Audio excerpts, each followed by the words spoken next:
Get out. Now. This isn't the project. You can't just walk in here with your welfare baby expecting a handout. Madison Pierce blocked the entrance. Her designer heels clicked on marble. Look at you. Probably can't even afford our appetizers. Did you wander in looking for the food bank? Simone Harper shifted baby Zoe gently. Her voice stayed calm. I have a reservation. Under Dr. Harper. 7:30. Dr. Harper? Madison laughed. Cold, mocking. Right. And I'm the Queen of England. You people always lie. Always trying to scam your way into places you don't belong. I can show you my confirmation. Simone reached for her phone. Madison's hand shot out. She slapped Simone hard across the face. The crack echoed through the restaurant. Simone's head jerked sideways. Zoe screamed, Don't you dare reach for anything. Madison's eyes blazed with hate. Touch my podium again and I'll have you arrested. Your kind always ends up in handcuffs anyway. Wealthy diners stared. Diners. Some pulled out phones. Nobody moved. Have you ever watched injustice happen and done nothing? 8 hours earlier, sunlight streamed through the windows of Simone's townhouse. The smell of fresh coffee filled the kitchen. Zoe babbled in her high chair, tiny fists grabbing at air. Simone packed the diaper bag methodically.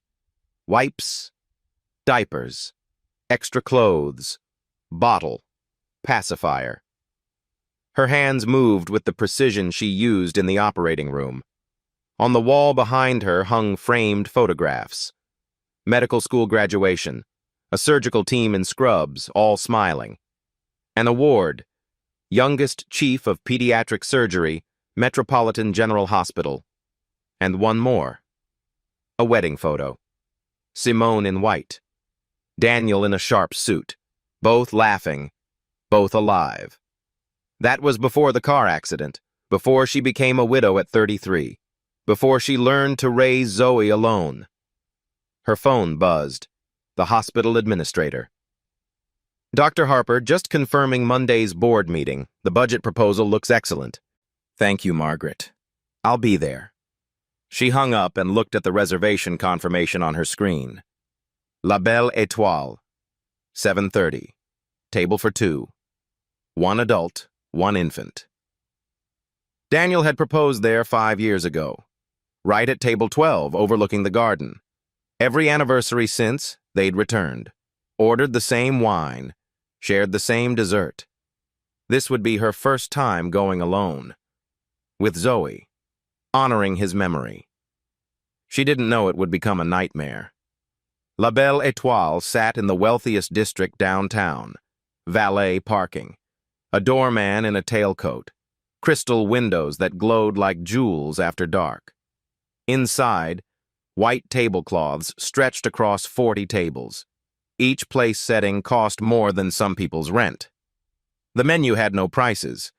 If you had to ask, you couldn't afford it. The restaurant belonged to Elysian Dining Collective, a corporation that owned 127 high-end establishments nationwide. The CEO, Jonathan Wright, rarely visited, but everyone knew the name. Everyone feared disappointing him. Madison Pierce had worked the Hostess podium for 3 years. She treated it like a throne. Her father owned half the real estate in the county. Her mother sat on charity boards and country club committees. Madison didn't need the job. She wanted it. For the power. For the access to wealth. For the chance to decide who belonged and who didn't. She'd turned away customers before. Always people of color. Always with excuses. We're fully booked. Your reservation was canceled. There must be a mistake in our system. The kitchen staff whispered about it. Servers complained quietly. But nothing changed. Madison's family had connections. Her father played golf with the regional manager. So she stayed. And she got worse.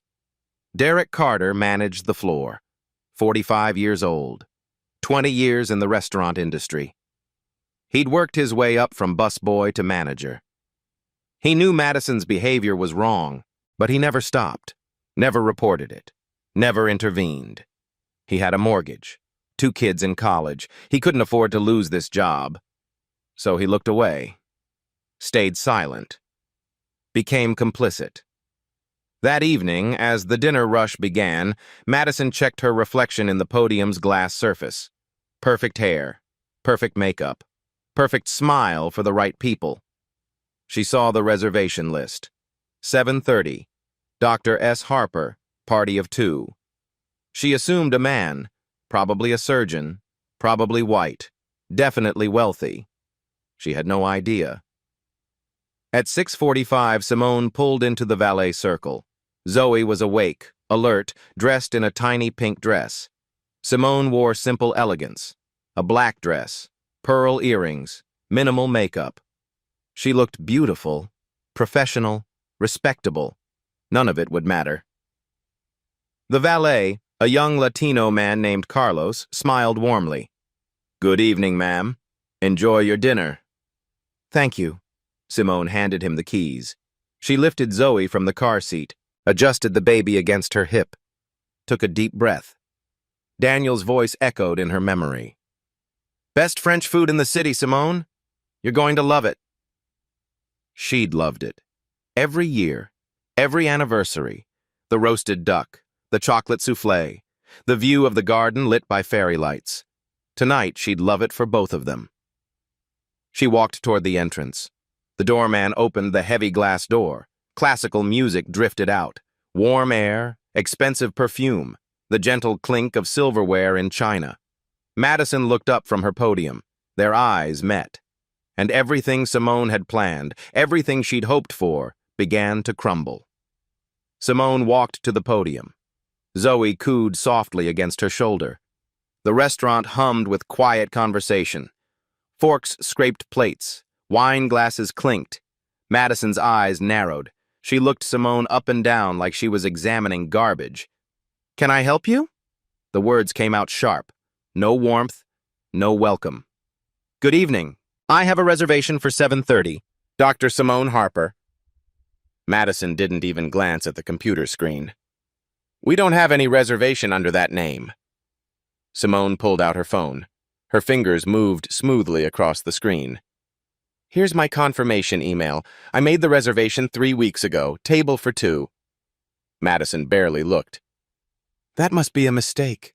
We're completely booked tonight. Perhaps you'd be more comfortable at the diner down the street. I hear they have high chairs." She smiled. Cold. Cruel. "This isn't a mistake. I have a confirmed reservation." Simone kept her voice level, professional. "Could you please check your system?" "I don't need to check anything." Madison crossed her arms. "Look around. Do you see anyone here who looks like you? There's a reason for that. Standards."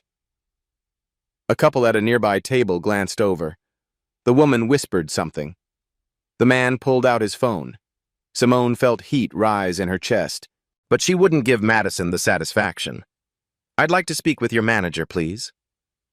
"Oh, you want to speak to the manager?" Madison laughed, loud enough for nearby tables to hear. "Let me guess. You're going to claim discrimination? Play the race card? How original." Derek Carter appeared from the dining room. He'd heard the commotion. His face showed discomfort, but not intervention. "Is everything all right here, Madison?" "Just explaining our policies to this woman. No reservation, no table." Madison's voice was sugar-sweet now, performing for her boss. Derek looked at Simone, at baby Zoe. Something flickered in his eyes. Maybe guilt. Maybe recognition that this was wrong. But he said nothing. Simone turned to him. "Sir, I have a confirmed reservation. I can show you the email, the confirmation number. My credit card was charged a deposit." Derek hesitated. "Madison, maybe we should just check the—" "I already checked." Madison cut him off. "There's nothing. And frankly, Derek, we have standards to maintain. Our clientele expects a certain atmosphere, a certain type of guest."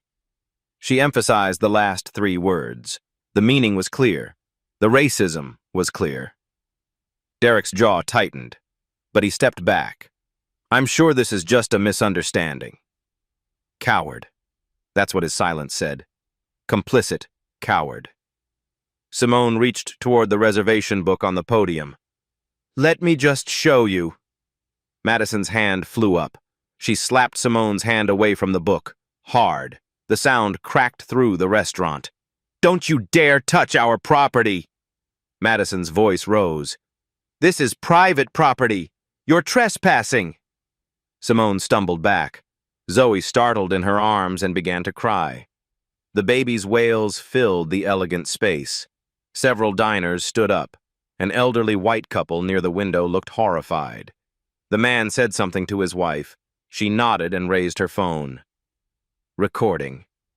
Madison stepped closer, aggressive, invading Simone's space. You need to leave. Right now, before this gets worse for you. Simone adjusted Zoe, bouncing her gently, trying to calm her daughter while her own heart pounded. I'm not leaving. I have every right to be here. Rights? Madison's laugh was vicious. You people always talk about rights. You don't have the right to be here. This is a private establishment. We choose our guests, and we don't choose people who show up in cheap dresses with screaming babies trying to pretend they belong. My dress cost $400. Simone's voice stayed calm, deadly calm. My reservation is legitimate, and my daughter is crying because you just assaulted me.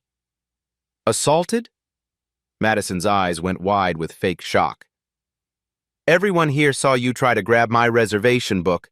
I was defending restaurant property. Derek, you saw it, right? Derek looked at the floor, said nothing. See? Madison smiled triumphantly. Now leave before I call the police. Call them. Simone's voice was steel. Please, call them. Let's get this on record. Madison's smile faltered for a second. Then she pulled out her phone. Fine, have it your way. She dialed, put the phone to her ear, waited. Yes, I need police at La Belle Étoile restaurant on Madison Avenue. Her voice changed, became breathless, afraid. There's a woman here causing a disturbance. She tried to assault me. She's refusing to leave. She has a baby with her, and I'm worried about the child's safety. Simone's stomach dropped. The lie was blatant, obvious, but Madison delivered it perfectly. She's becoming more aggressive. Madison's voice trembled now. Acting. I don't know if she's on drugs or what, but please hurry. I'm scared, yes. She's black, about 5'6". Black dress. Yes, a baby, maybe 6 months old. I don't know if it's even hers. Please send someone quickly. She hung up, looked at Simone with satisfaction. They'll be here in 5 minutes. And we all know how this ends, don't we? Resisting arrest, assaulting an officer, child endangerment. Each phrase landed like a blow. Your baby will be in foster care by midnight. Zoe screamed louder. Simone held her close, whispering soft words. It's okay, baby. Mama's here. It's okay. The elderly couple approached. The woman spoke first, her voice firm. Excuse me, but I saw everything. This young woman did nothing wrong. You struck her first. Madison turned on her. Ma'am, I appreciate your concern, but you must be mistaken. Please return to your table. I know what I saw. The woman's husband nodded. We both saw it. That was assault. And your phone call was full of lies. Sir, with all due respect, you should mind your own business. Madison's voice turned icy. Unless you want to be asked to leave as well. The couple exchanged glances, but they didn't back down. The woman kept her phone up, recording. More diners were recording now, at least 6 phones pointed at the scene. Madison noticed. Her confidence wavered slightly, but she pushed forward. All of you need to put your phones away. Recording in this restaurant is prohibited. It's posted on the door. Nobody lowered their phones. A young white woman in the corner stood up. I'm a lawyer. What you're doing is illegal discrimination. Multiple witnesses will testify to that. Madison's face flushed red. Derek, get these people under control. Derek raised his hands helplessly. Everyone, please, let's just calm down and calm down. The elderly woman's voice rose. That hostess just assaulted a customer and filed a false police report. You're the manager and you're doing nothing. Derek's face went pale. He looked at Simone, at Madison, at the growing crowd of witnesses. And still, he did nothing. Kitchen staff appeared in the doorway to the dining room. 2 Latino cooks, a black dishwasher, an Asian prep chef. They watched with knowing eyes. They'd seen this before. Maybe not this extreme, but they'd seen Madison's racism, felt it themselves. One of the cooks pulled out his phone, started recording. Madison saw it. All kitchen staff back to your stations, now! They didn't move. Outside, red and blue lights flashed through the windows.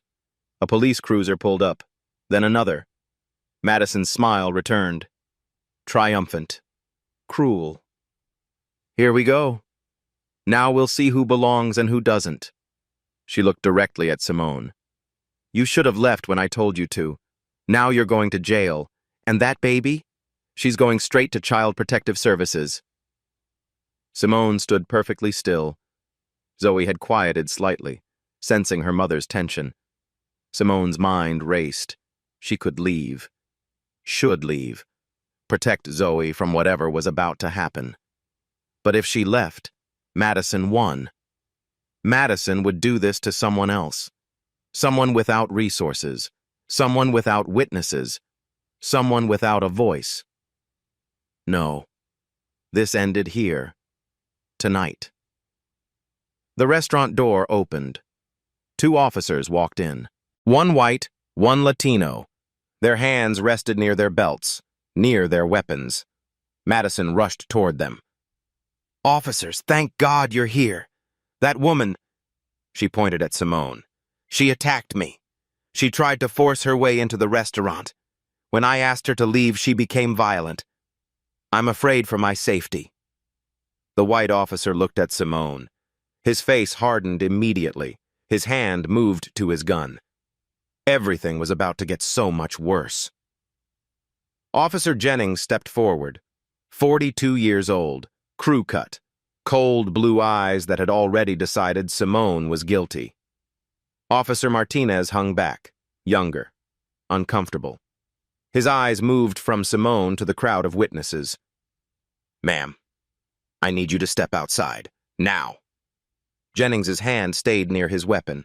His voice carried the weight of assumed authority. Simone adjusted Zoe carefully.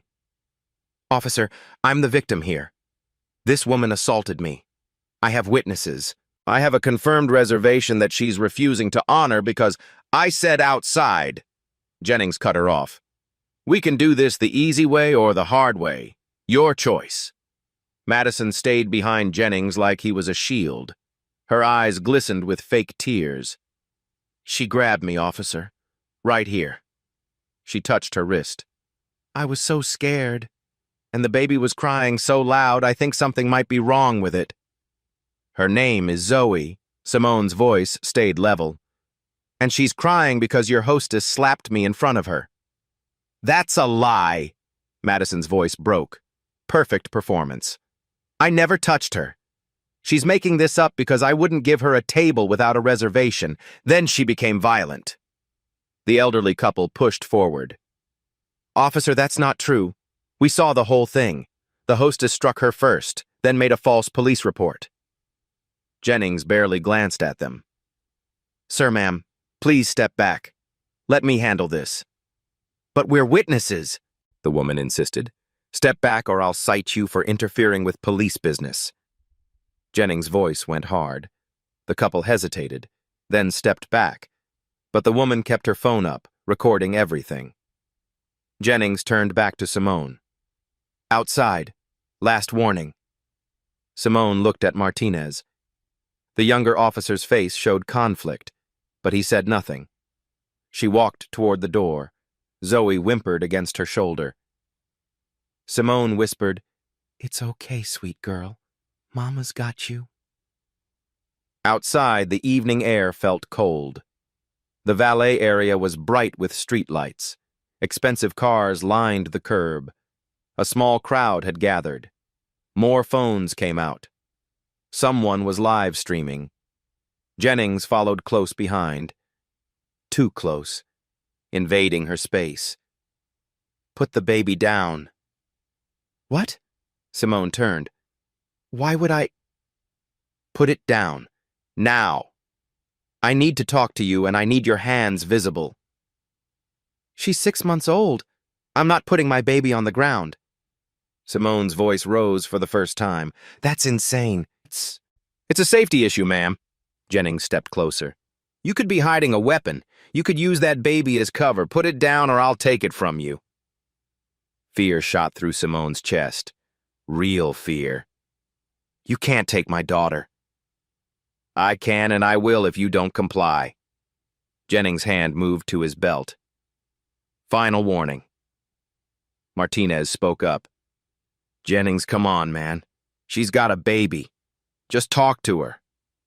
"I've got this, Martinez." Jennings didn't take his eyes off Simone. "You want to question my judgment? You want to write the report explaining why you let a suspect maintain control of a potential hostage?" "Hostage?" Simone's voice cracked. "She's my daughter. I have her birth certificate in my bag, her medical records, pictures on my phone. Let me see that bag." Jennings grabbed it. Simone turned her body, protecting Zoe. "You need probable cause to search me. What crime do you think I committed?" "Trespassing on private property. Assault. Resisting police orders. That's 3 crimes." Jennings' face flushed red. "Now give me the bag or we're taking you in. And Child Protective Services takes the baby." The crowd gasped. Someone shouted, "This is wrong!" Jennings spun toward them. "Everyone back up. This is police business. Anyone who interferes will be arrested." The young lawyer from inside stepped forward. "Officer, I'm an attorney. You cannot search her without probable cause. You cannot separate her from her child without evidence of abuse or neglect. What you're doing is illegal. Ma'am, I'm going to ask you one time to step back." Jennings's hand moved to his handcuffs. "Don't make me ask twice." The lawyer stood her ground. "I'm not interfering. I'm observing. That's my legal right. And I'm recording every word for the civil rights lawsuit this woman is going to file." Jennings's jaw clenched, but he turned back to Simone. "The bag. Now. Or your daughter goes to CPS tonight. You'll be lucky to see her again by Christmas." Simone's hands trembled. Zoe was crying hard now, sensing her mother's fear. Every instinct screamed at Simone to run, to protect her baby, to get away from this man who had a gun and a badge and hate in his eyes. But running would make it worse. Running always made it worse. "Fine," her voice barely whispered. "Fine. Just please don't take my baby." She handed him the diaper bag with her free hand. Jennings grabbed it, unzipped it roughly, dumped the contents onto the sidewalk. Diapers tumbled out. Wipes. A bottle. Baby clothes. Pacifiers. Simone's wallet. Her phone. Her keys. Her hospital ID badge clattered across the concrete. Jennings picked it up. Studied it. Metropolitan General Hospital. Dr. Simone Harper, Chief of Pediatric Surgery. He read it aloud, voice dripping with mockery. "Right. You steal this from someone?" "That's my ID. I am Dr. Harper." "Sure you are." Jennings tossed it back onto the pile. "And I'm the Surgeon General. You know how many fake IDs I see every week?" "Call the hospital!" Simone's composure cracked. "Call them right now. They'll confirm who I am." "I'm not calling anyone based on a fake badge." Jennings kicked through the pile of baby supplies. "Where are the drugs, the stolen credit cards? What else you got in here?" "There's nothing." Simone's voice rose. "This is harassment. This is racial profiling." Oh, here we go. Jennings stood up, stepped close. Playing the race card. You people always do. Can't take responsibility for your own actions, so you blame racism. Martinez shifted uncomfortably. Jennings, maybe we should just… Martinez, I swear to God, if you second-guess me one more time… Jennings whirled on him. You write the report, then. You explain to the sergeant why you let a trespassing suspect walk. Martinez went quiet. The elderly couple pushed forward again. Officer, we have video of everything that happened inside. The hostess assaulted her. We can show you right now. Jennings ignored them. He pulled out his own phone, took a picture of Simone's scattered belongings on the sidewalk, then a picture of Simone holding Zoe. For the report, he said, making it sound official, making it sound justified. But Simone saw it for what it was: humiliation, documentation of her degradation, evidence for a false narrative he was already constructing. Pick up your things. Jennings gestured at the mess. Slowly. One hand. Keep the other one where I can see it. I'm holding my daughter. Simone's control was slipping. How am I supposed to pick things up with one hand while holding a baby? Figure it out. Jennings crossed his arms. Or leave it. Your choice. Simone knelt awkwardly. Zoe wailed against her chest. She tried to scoop diapers back into the bag with one hand. It was impossible. Items fell, rolled away. A woman from the crowd rushed forward. Let me help you. Stay back, Jennings barked. Do not touch anything. That's evidence. Evidence of what? The woman's voice shook with anger. Evidence that she's a mother with a baby? More people crowded closer. The valet, Carlos, stepped forward. I saw her arrive. She was calm, respectful. She did nothing wrong. Everyone needs to disperse. Jennings's hand moved to his radio. I'm calling for backup if this crowd doesn't clear out right now. But they didn't move. The phones kept recording. The live stream counter climbed. Hundreds of viewers, then thousands. Someone shouted, This is 2024. We see you. The whole world sees you. Jennings's face went darker, angrier.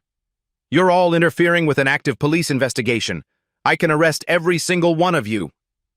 For what? The young lawyer's voice cut through. For witnessing your illegal search? For documenting your civil rights violations? Go ahead, officer. Arrest us all. Let's see how that plays in court. Jennings looked around. On the phones. At the crowd. At the growing number of witnesses who wouldn't be silent or scared. He was losing control. And men like Jennings hated losing control. He turned back to Simone. She was still on her knees, trying to gather her things.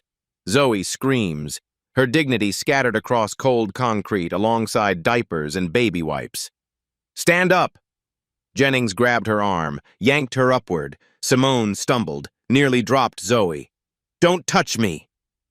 You're under arrest for resisting police orders, trespassing, and assault. Jennings pulled out handcuffs.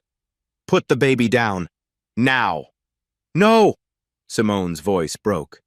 Please, you can't do this. I haven't done anything. Martinez finally stepped forward. Jennings, man, this is too much. She hasn't resisted. She's been compliant. Just let her go. She's resisting right now, Jennings pointed at Simone. She won't put the baby down. That's resisting. Because you're trying to separate a mother from her infant for no legal reason. Martinez's voice rose. This is wrong and you know it. The two officers faced each other. Tension crackled between them. The crowd held its breath. Simone clutched Zoe tight. Her mind raced. She needed help. Real help. Someone with power. Someone these men would actually listen to. She had one phone call. One person who might change everything. She just had to get to her phone. It lay on the ground 3 feet away, mixed in with diapers and baby clothes. Her lifeline scattered like trash. Officer Jennings. Simone's voice came out steady, calm, despite the fear coursing through her. I need to make a phone call. That's my legal right. Whether I'm detained or arrested, I have the right to one call. You're not under arrest yet. Jennings smiled. Cold. So no, you don't get a call. Then let me go. Not until we sort this out. Then I am being detained, which means I have rights. Simone stood straighter. I'm going to pick up my phone and make one call. If you try to stop me, every camera here records you violating my constitutional rights. Jennings hesitated. The phones, the witnesses, the lawyer taking notes. Martinez watching him with judgment in his eyes. Fine. He spat the word. One call. Make it quick. And put that baby down first. No. Simone bent down, grabbed her phone, kept Zoe secure against her chest. I'm making my call. You can either wait or arrest me. But either way, the whole world is watching. She unlocked her phone with shaking fingers and dialed the one number that would change everything. The phone rang twice. A man answered. Dr. Harper, I was just about to call you about Monday's board meeting. Jonathan listened carefully. Simone's voice cut through. I'm outside La Belle Étoile, your restaurant.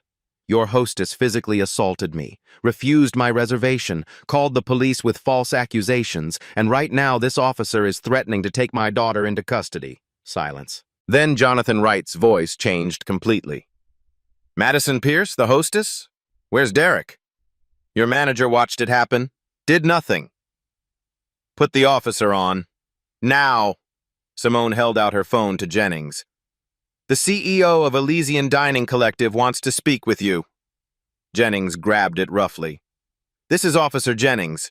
We're responding to a trespassing complaint. The situation is under control. Jonathan's voice exploded through the speaker, loud enough for the whole crowd to hear. Under control.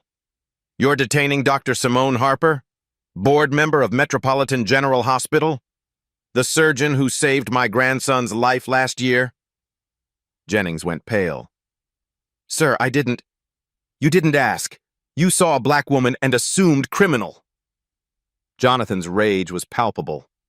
You threatened to take her child. Do you understand what you've done? Martinez stepped closer, recognition dawning on his face. Dr.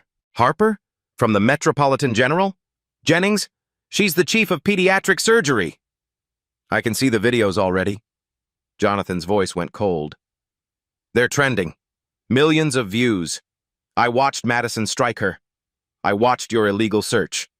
Every second is documented. The crowd erupted. Phones everywhere. The live stream counter exploded. Inside the restaurant window, Madison's face showed confusion, then terror. Something had gone very wrong. Derek stood frozen beside her, hand over his mouth. Jonathan continued. Dr. Harper performed a 14-hour surgery on my grandson. Inoperable tumor. She saved his life. She gave my daughter her son back. He paused. And tonight, your hostess called her trash. You scattered her baby's belongings like garbage. Jennings tried to speak. His hand trembled. There's been a misunderstanding. No misunderstanding, just racism, just abuse of power. Jonathan's voice cracked. Put Dr. Harper back on. Jennings held out the phone like it was burning him. Simone took it calmly. I'm here. Simone, I'm so deeply sorry. Madison Pierce is fired. Immediately. Derek is suspended without pay. I'm 8 minutes away. Applause erupted from the crowd. Madison burst through the restaurant door. Wait, Mr. Wright. I didn't know who she was. If I had known... Simone turned to face her. Met her eyes directly. That's exactly the problem. 4 words. Devastating. Madison's mouth opened, closed. No sound. The elderly couple stepped forward. We recorded everything. The slap. Every insult. The valet spoke up. I've seen her refuse service to black customers before. Multiple times. A kitchen worker emerged. She called me a wetback last month. I reported it. Nothing happened. Another voice. She told me to go back to China. I was born here. The stories flooded out. Months of racism, years of discrimination, all documented now, all on camera, all undeniable. Derek backed away. I didn't know it was this extensive. You knew enough. The young lawyer pointed at him. You're the manager. You did nothing. That's complicity. Martinez turned to Jennings. We need to file an honest report about what actually happened. Jennings looked around wildly. On the phones, the witnesses. His career dissolved. I was following procedure. You threatened to take her baby. That's not procedure. That's abuse of power. A black SUV pulled up. Expensive. Executive plates. Jonathan Wright stepped out. 58. Silver hair, tailored suit. His face flushed with anger. He walked straight to Simone. Dr. Harper, I'm profoundly sorry. She stood there, still holding Zoe, still surrounded by scattered baby supplies. Words are easy, Jonathan. What happens next? He turned to face Madison. Derek, the cameras. The world is watching. What happens next is accountability, real consequences. He pulled out his phone. Security is on the way. Madison, you're terminated. Effective immediately. Derek, you're suspended pending investigation. Both of you will be escorted from the premises. Madison's voice rose, desperate. Please. My father knows the regional manager. I've worked here for 3 years. Your connections won't save you. Jonathan's voice was ice. You assaulted a customer. You committed racial discrimination. You filed a false police report. You're done. He turned to the crowd, to the cameras. Elysian Dining Collective condemns racism in all forms. This behavior does not represent our values. We will conduct a full investigation across all our locations. Changes start tonight. Simone spoke quietly. I don't want just words, Jonathan. I want systemic change. You'll have it. You have my word. He looked at her. And you have my personal guarantee that this never happens again.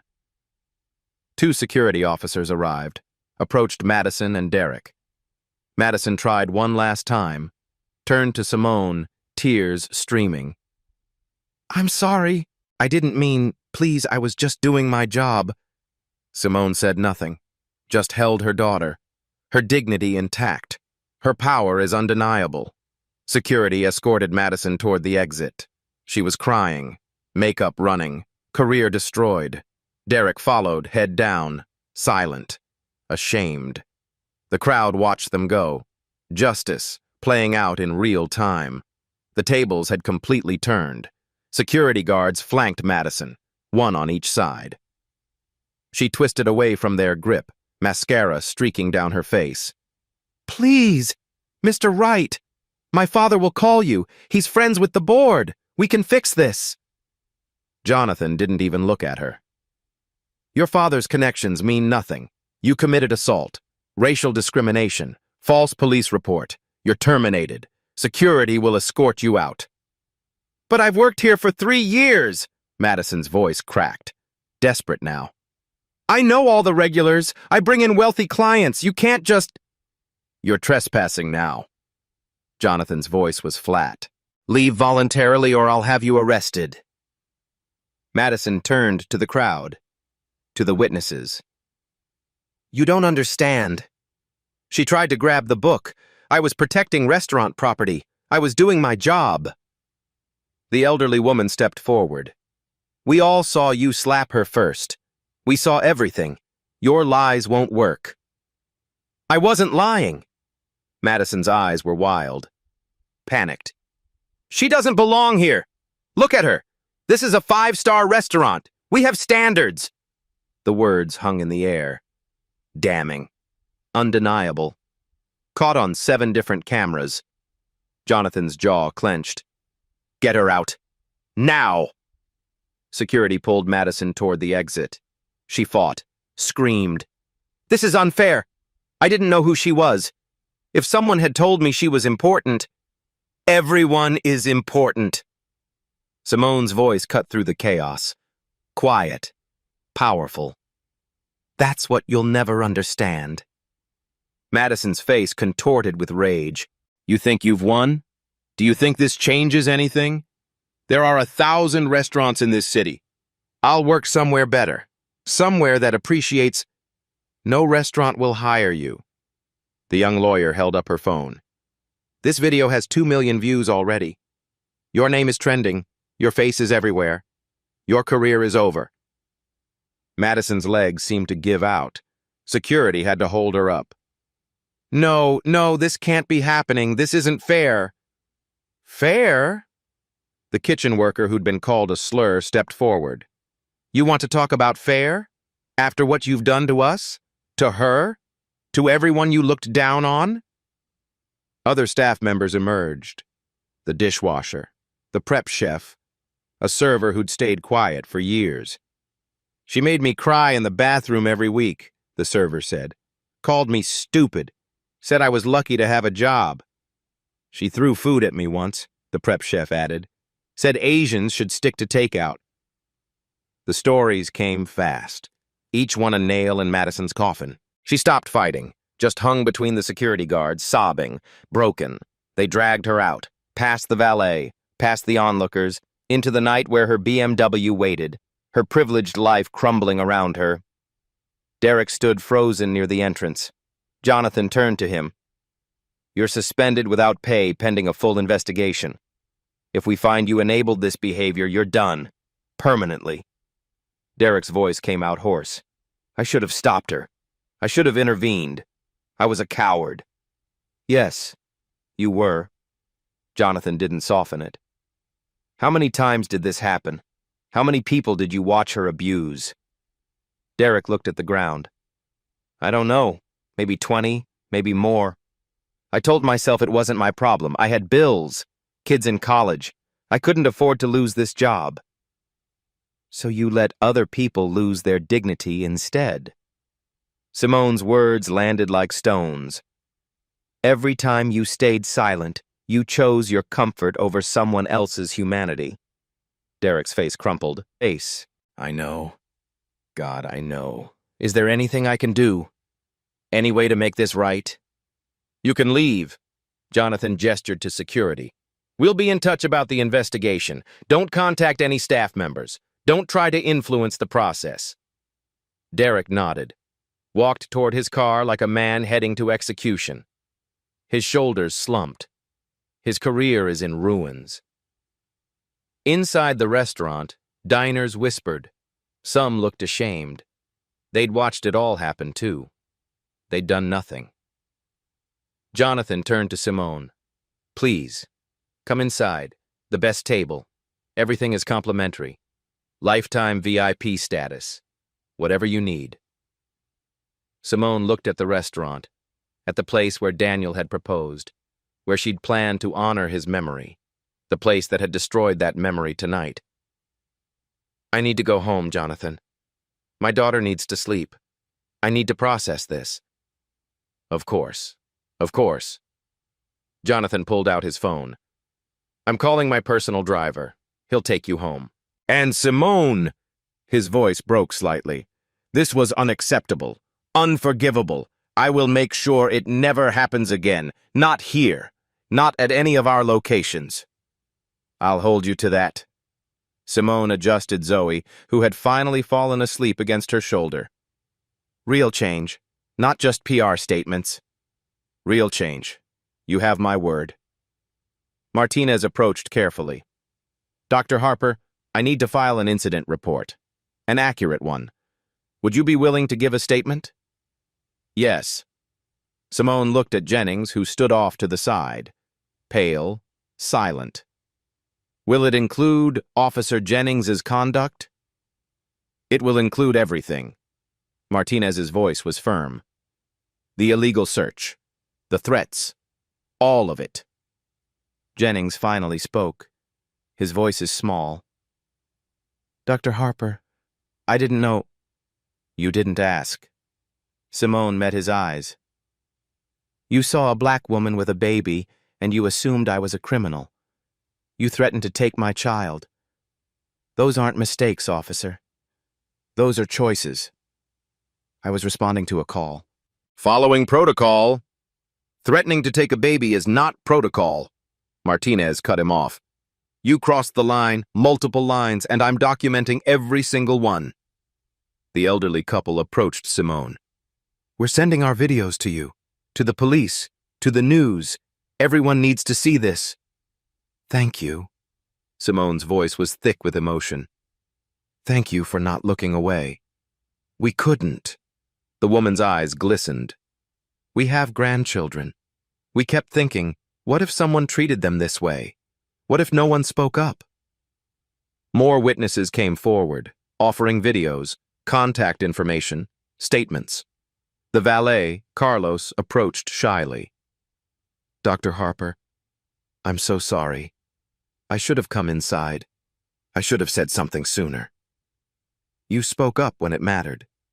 Simone touched his arm gently. Thank you. A black town car pulled up. Jonathan's driver. Simone gathered her scattered belongings.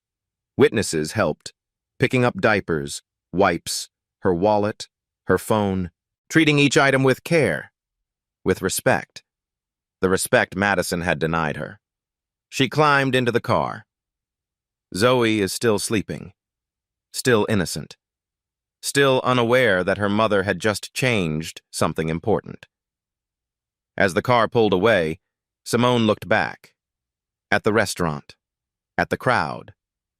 The phones are still recording. The video was already going viral. Hashtags trending. News alerts pinging. By morning, the whole world would know Madison Pierce's name. Would know what she'd done. Would know what happened when hate met consequences. Justice, served cold and swift. But this was just the beginning. The video hit 5 million views by midnight, 10 million by morning. Every major news outlet picked it up. Every social media platform exploded with reaction. Racist hostess assaults black doctor trended #1 nationally, then globally. By Monday morning, protesters gathered outside La Belle Étoile. Signs reading Black Excellence Matters and Racism Has Consequences lined the sidewalk. News vans blocked the street. Reporters shouted questions at anyone entering or leaving. The restaurant stayed closed. Jonathan Wright released a statement. We are conducting a comprehensive investigation into discriminatory practices across all Elysian dining locations. Dr. Simone Harper has been appointed to our corporate advisory board to oversee equity and inclusion reforms. But Simone wanted more than corporate statements. She wanted legal accountability. Her attorney filed charges within 48 hours. Against Madison Pierce, assault and battery, filing a false police report, violation of civil rights under state law.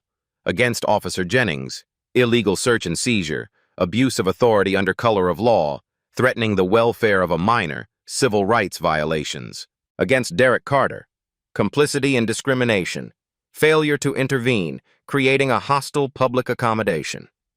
The district attorney reviewed the evidence. 7 videos from different angles. Dozens of witness statements. Officer Martinez's official report confirming Jennings' misconduct. All 3 were formally charged within a week. The media coverage intensified. Morning shows interviewed Simone. She sat in her hospital office, Zoe on her lap, and spoke with quiet power. This isn't about me. This happens every day to people who don't have resources, who don't have cameras, who don't have a platform. Her voice was steady, clear. I'm fighting for every black mother who's been told she doesn't belong, every person of color who's been dehumanized. This has to stop.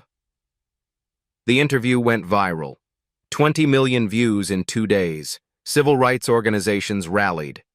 The NAACP issued statements. Legal advocacy groups offered support. The story became a national conversation about racism in public accommodations. Madison Pierce's trial came first. Municipal courthouse. Packed gallery. News cameras lined the hallway. Madison entered wearing a modest dress. Hair pulled back. Makeup minimal. Her expensive lawyer beside her. The prosecution presented video evidence. All 7 angles. The slap was heard clearly. Madison's words were captured perfectly. Ghetto trash. Welfare baby. Your kind. Witnesses testified. The elderly couple described what they saw. Carlos, the valet, explained Madison's pattern of discrimination. Kitchen staff detailed years of racist abuse. Madison's defense tried to paint her as stressed, overworked, having a bad day. The prosecutor destroyed it. A bad day is spilling coffee. A bad day is missing the bus. A bad day is not assaulting a customer and calling her racial slurs. That's hate. That's a choice. That's a crime. Former customers came forward.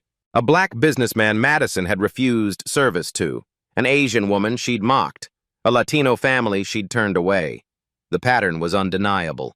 The jury deliberated for 3 hours, guilty on all counts. Sentencing came 2 weeks later. Madison stood as the judge read the verdict. You used your position to humiliate and harm people based on race. You filed false reports endangering an infant. You showed no remorse until you faced consequences. The judge's voice was hard. 90 days in county jail, 200 hours of community service at the Cultural Diversity Center, mandatory counseling for racial bias, permanent criminal record. Madison collapsed into her chair. Her lawyer caught her. She sobbed openly. Her father stood in the back, stone-faced. His connections couldn't save her now. Officer Jennings's trial followed. Same courthouse. Bigger crowd, more media. The prosecution brought devastating evidence. Body camera footage from Martinez showing everything. Audio of Jennings threatening to take Zoe. Video of the illegal search. Then came the history.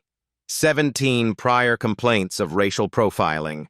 All swept under the rug. All ignored by his department. Officer Martinez testified as the prosecution's star witness. Jennings has a pattern. I've seen it for years. He targets people of color, uses excessive force, makes assumptions based on race. I should have reported it sooner. I didn't. That's on me. Expert witnesses explained racial profiling, constitutional rights, proper police procedure. Jennings's defense claimed he was following protocol, responding appropriately to a trespassing call. The prosecution played the video. Jennings threatening a baby, dumping baby supplies on the ground, mocking Simone's medical credentials. That's not protocol, the prosecutor said. That's tyranny. That's a man who believed his badge made him above the law. The jury deliberated 5 hours, guilty on all charges. The judge showed no mercy. You took an oath to serve and protect. Instead, you weaponized your badge against an innocent woman and child. You threatened to separate a mother from her infant. You conducted an illegal search to humiliate her. You have 17 prior incidents showing this wasn't an isolated mistake.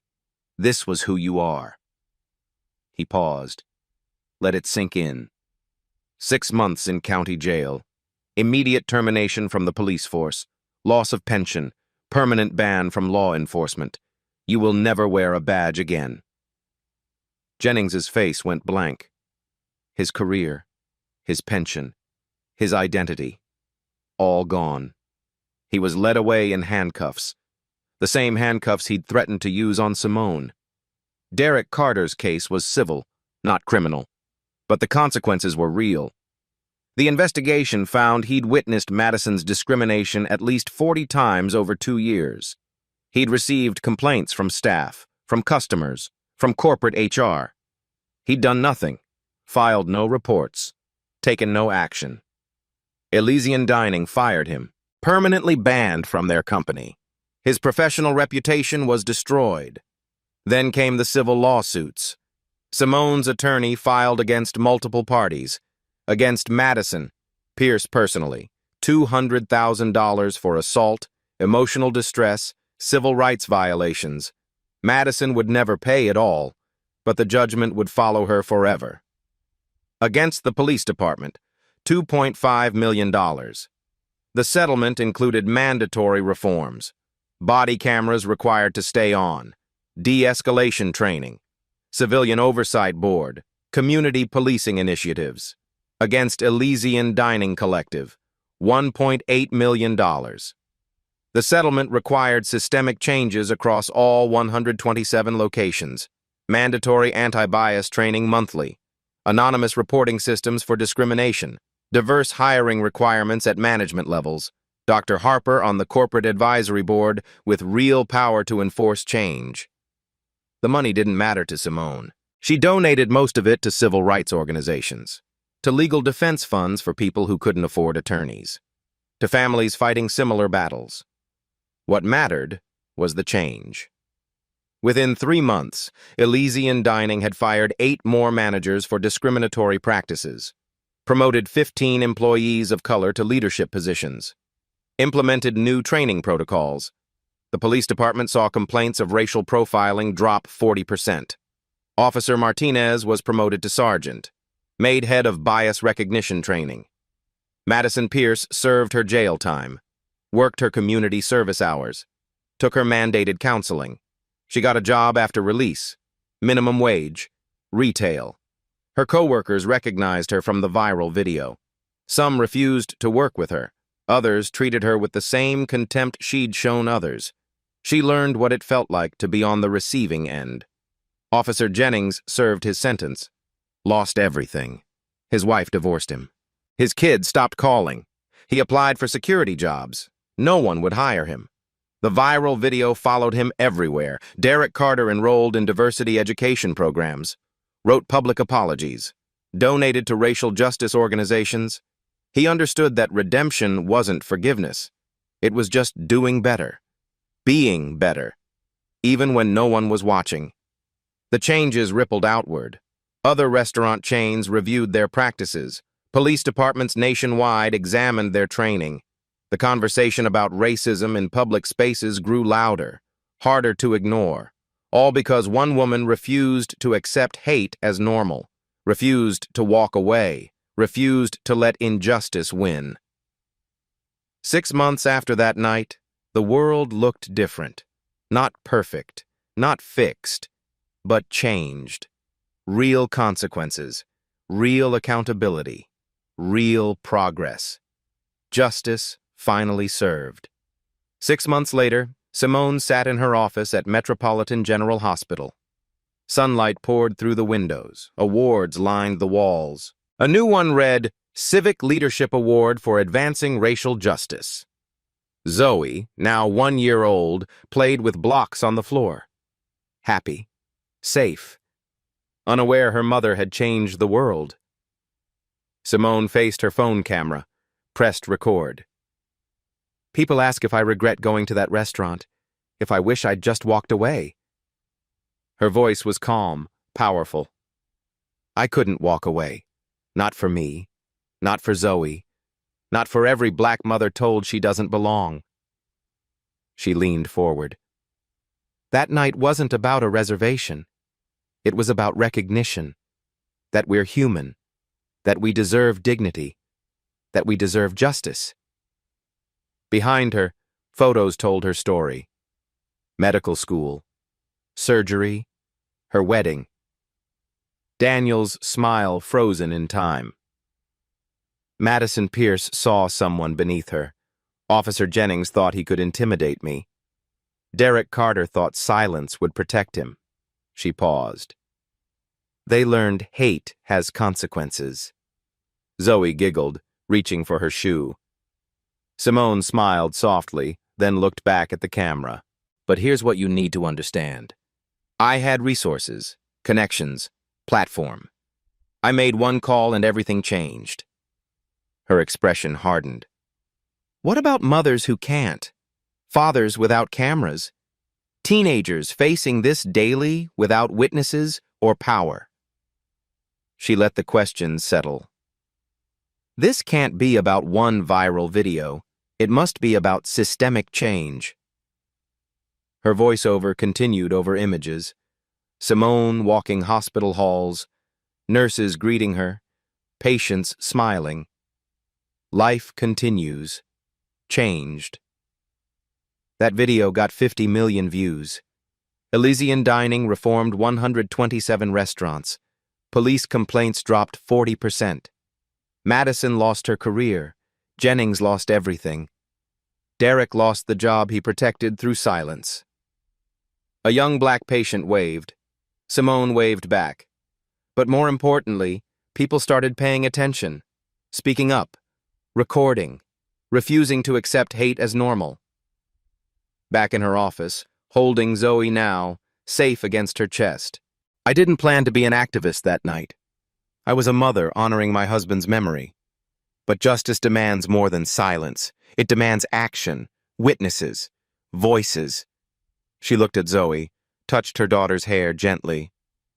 Zoe will know that when someone tried to diminish her mother, the world said no. Cameras came out. Witnesses stood up.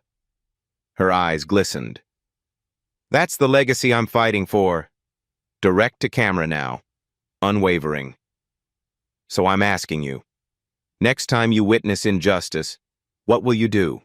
Record? Speak up? Stand with someone who needs your voice? Or look away because it's easier? The weight hung heavy. If this moved you, don't just scroll. Take action. Share this so others know they're not alone. Follow for more justice stories. Comment below. Have you witnessed discrimination? What did you do? Her voice stayed strong. Every view matters. Every share says accountability matters. That we won't be silent. She stood, Zoe on her hip. Both are strong.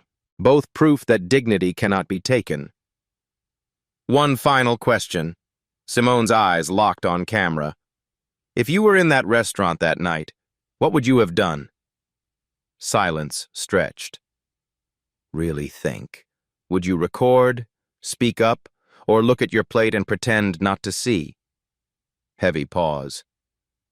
Your answer matters, because right now someone stands where I stood, hoping someone will stand with them. Her final words rang clear. Be that someone. Text appeared. Based on real accounts of discrimination. Justice is possible when we demand it. #stand up, #speak out, #justice served. Subscribe, share, comment. Follow buttons appeared. Anti-discrimination resource links scrolled. Final image. Simone and Zoe walking from the hospital into sunlight, moving forward, unbroken. The fight continued, the work remained. But hope lived, and justice, hard won and fiercely protected, prevailed. At Black Voices Uncut, we don't polish away the pain or water down the message. We tell it like it is because the truth deserves nothing less. If today's story spoke to you, click like, join the conversation in the comments, and subscribe so you'll be here for the next Uncut Voice.